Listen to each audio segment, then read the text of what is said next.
I will be glad to ask one more question. But what I asked was about, it seems that it should be easier to organize very welcome language policy in the federation, because as you said, federation is a number of republics which are united. So like every republic has a lot of autonomy and is responsible to give all possible chances and opportunities for their local languages. But France, as it is already one republic, has more difficulties to give this opportunity for all languages. So do you agree with that, or anyway? Yeah. No? In fact, I agree with you, because the dialects are still no, the person who don't like dialects still think that they are old regime situation. They are a symbol of old regimes. Still there is this image, yes? Sorry? So still, but toujours il y a cette image. Yes, still. There are, I don't know if the English name is this, but it's sort of remanence, you know? And the Republicans hate really the royal regime, even if they are really appreciate the Queen of England. It's a paradox still. Yes. We are in a republic, but our constitution looks like a monarchy with the president. So, but for example, my great parents rose from south of France, speaking Occitan.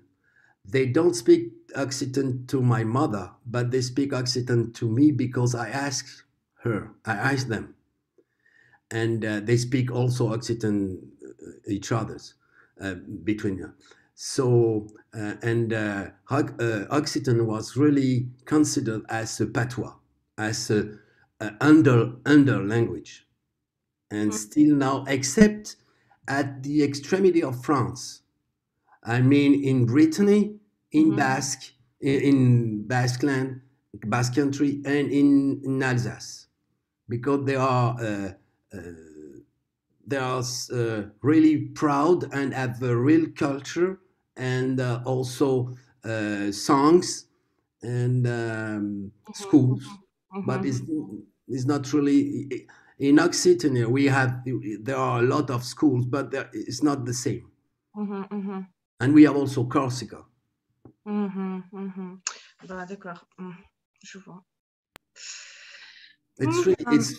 French is really, the Republic of France is really strange for this, because it's really paradoxical. We love languages, but we think that French is the best, and even in the world. Even in the world, we don't know why everybody doesn't speak French. And when we speak English, we speak with a French accent, with the French accent. But you speak very, very well. So thank you for your answer. Thank you very much. I appreciate. Thank you. Unfortunately, the next speaker won't be able to present her talk. So we either have a 20-minute break or a 20-minute discussion. Now. I have one more question. But is it possible, and it's okay, and no problem for me. So yesterday, during this conference, we were speaking about their language activism. So all about the people who are not from government, who do everything they can for languages, minority languages.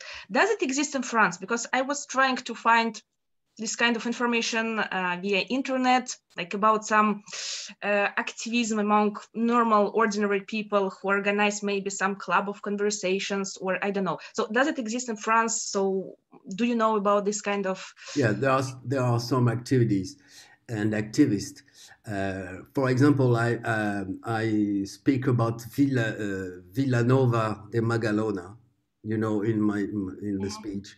And this little town has it is in war with a person who said that it is not constitutional to have this name in Occitan, and they are they make comment on dit une grève strike, okay. a strike. Yes. They make a strike.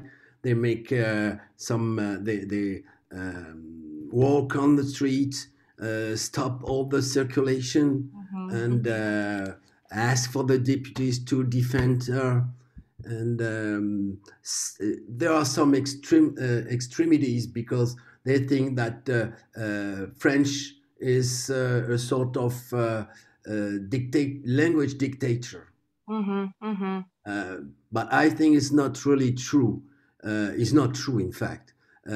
We have to live together.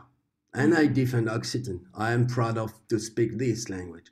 But we can, it's like if we are in Russia. Russia is so big. It's the biggest land of the world. So how could a law could be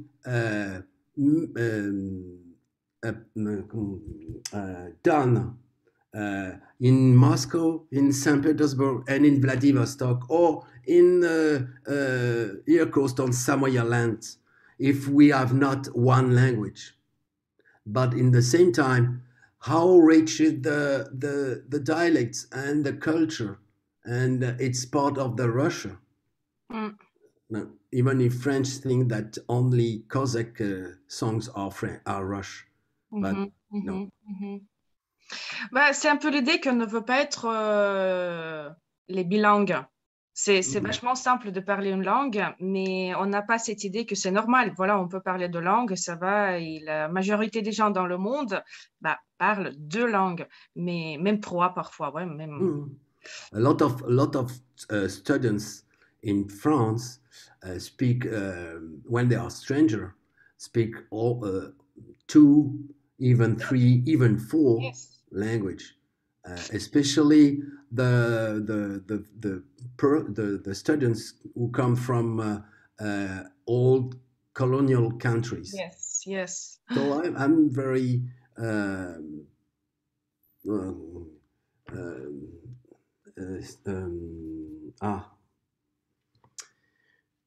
I'm very. I think there are very great students because we have make war, killed their parents, grandparents, etc., and they still speak our language. It's really marvelous for me. I respect them. But I know that when you speak two languages, three, and you can learn more languages more easier. Of course.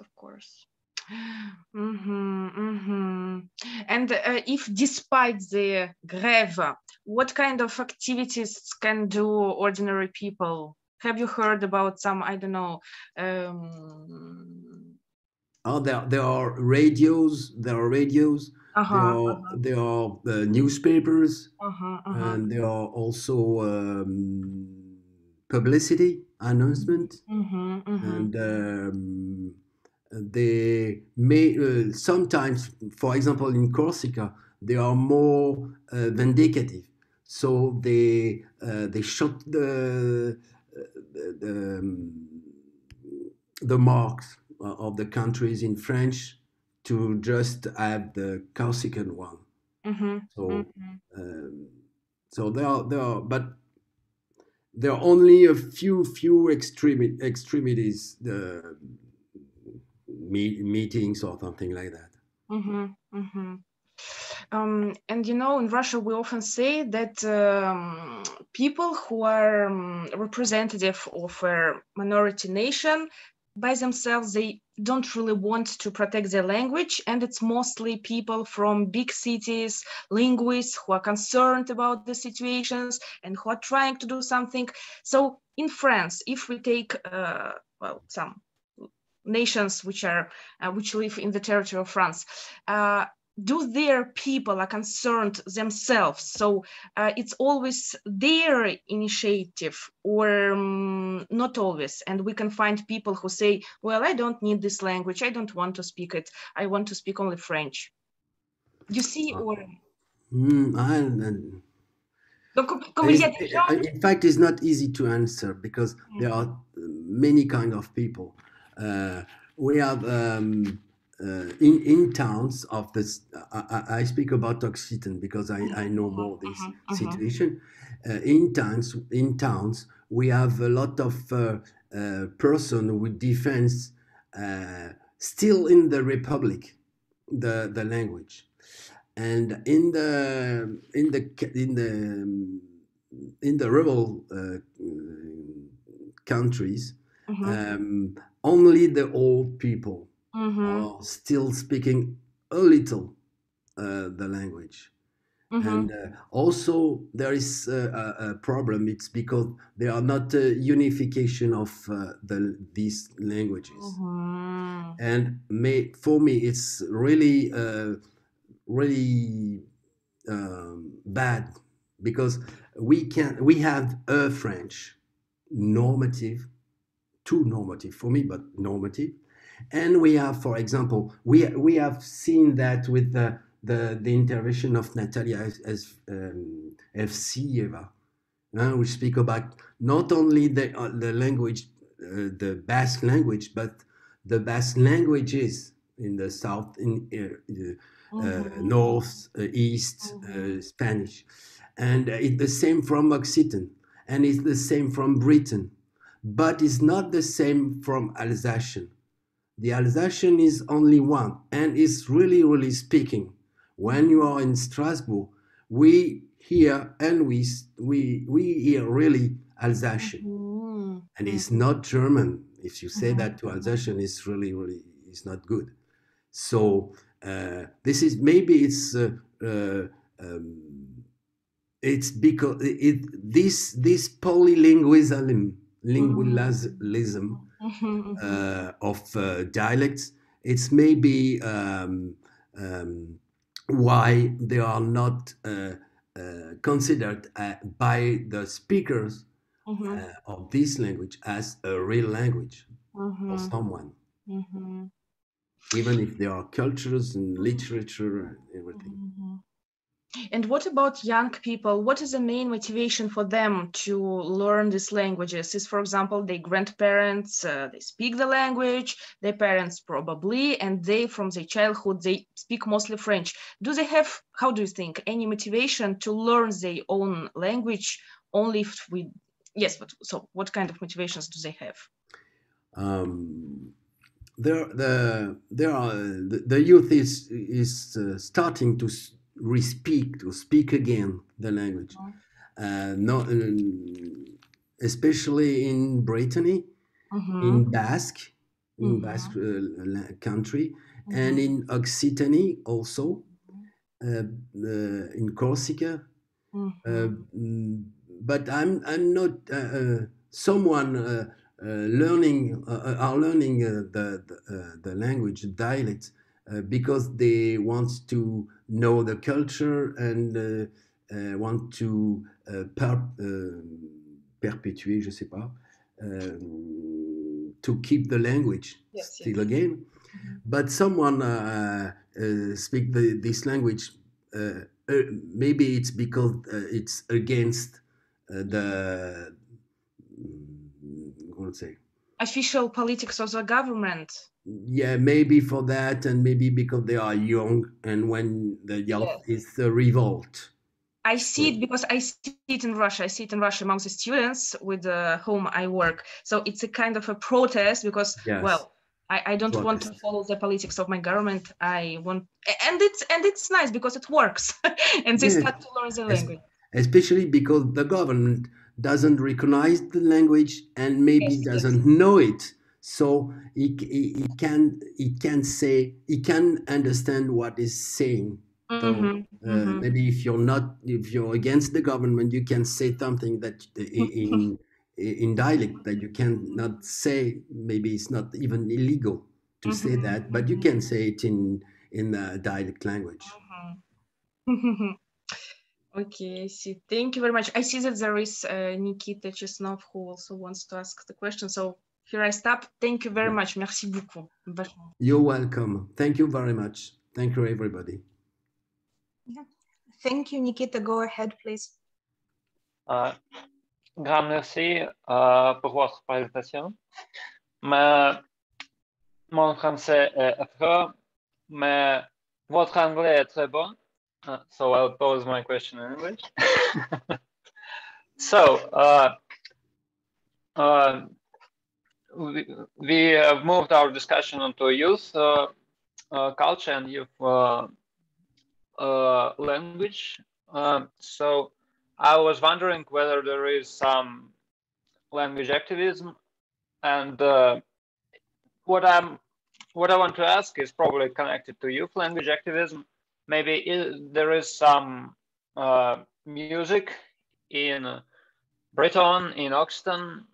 Is there some, I don't know, rap music in these languages or something like that? So is there a language activism which is connected to music in France? Yes, there are. In fact, there are two periods.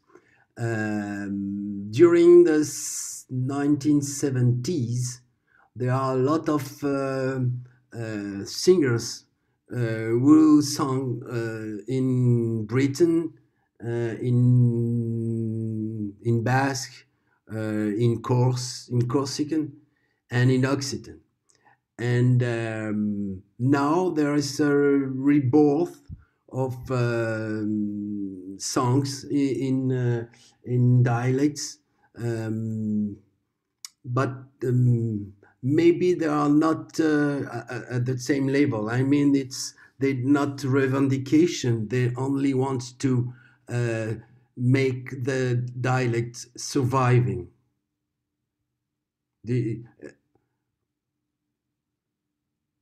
I can give you names of singers, old and new.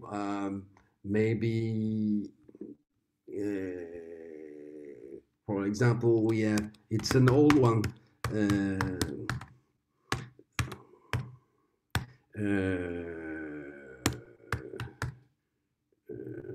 Voilà.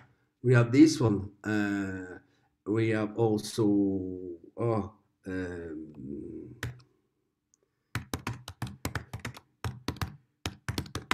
ça c'est Occitan. Voilà. This for I know another one with well, this one is really no. For example, the last one is. I'm sorry, we don't see your messages. Maybe I'm sorry. Excuse me. Maybe send them to someone in private messages, but it's not broadcast to everyone. Okay, excuse me. No, the first one is.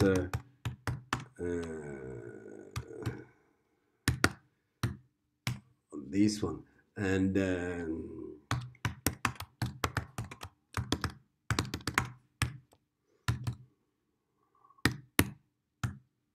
attendez, wait, excuse me.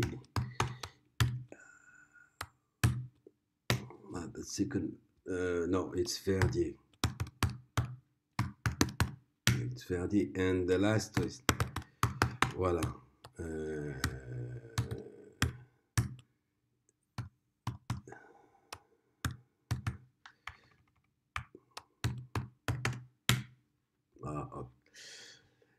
So the last one is